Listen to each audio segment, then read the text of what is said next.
एका नटाला नाटक करणं जितकं महत्वाचं आहे तितकंच नाटक बघणं सुद्धा. So welcome to my vlog. नाटक बघूया, नाटक जगूया.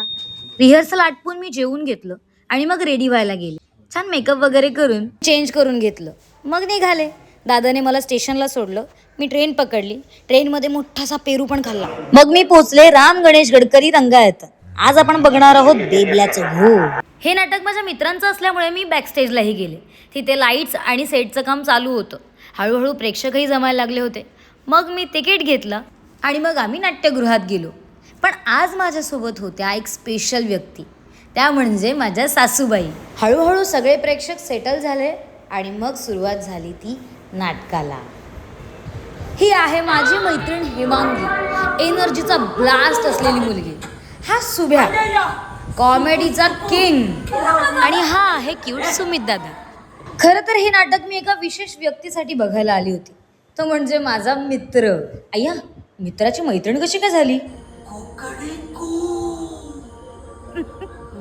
त्याचं नेमकं काय कॅरेक्टर आहे हे बघण्यासाठी तुम्हाला नाटक बघायला यावं लागेल. हे नाटक बघण्याचे खरं तर 3 कारणं अजून आहेत. एक म्हणजे या नाटक मालवणी असे, दुसरं म्हणजे या नाटक फुल टू हॉरर कॉमेडी असे, आणि तिसरं म्हणजे या नाटक फुल टू मॅजिकल पण असे.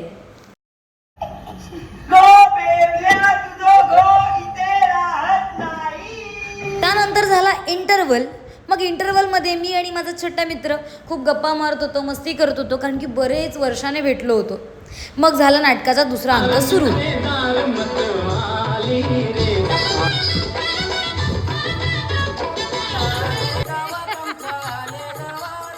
धमाल म्युझिक, कमाल लाईट्स आणि एनर्जीने भरलेलं हे नाटक कधी संपायला आलं कळलंच नाही. शेवटचा संवाद संपला, प्रकाश मंदावला आणि टाळ्या मात्र वाढतच गेल्या. हे आहेत नाटकाचे लेखक वैभव परब आणि दिग्दर्शक किशोर चौघुले. विशेष उपस्थिती म्हणजे हास्यजत्रा फेम ओमकार भोजने सुद्धा हजर होते. मित्रांनो, त्यांच्या नाटकाचे सगळे डिटेल्स तुम्हाला त्यांच्या या इन्स्टा आयडी वरती मिळून जातील. या नाटकात स्टार नसले तरी टॅलेंटने भरलेल्या पोरांनी धमाल केली. आता आपली वेळ आहे त्यांना सपोर्ट करण्याची. नाव इट्स युअर टर्न. मोठ्या संख्येने या, बुकिंग करा आणि धमाल गर्दी करा. चला भेटूया नेक्स्ट प्रयोगाला. बाय.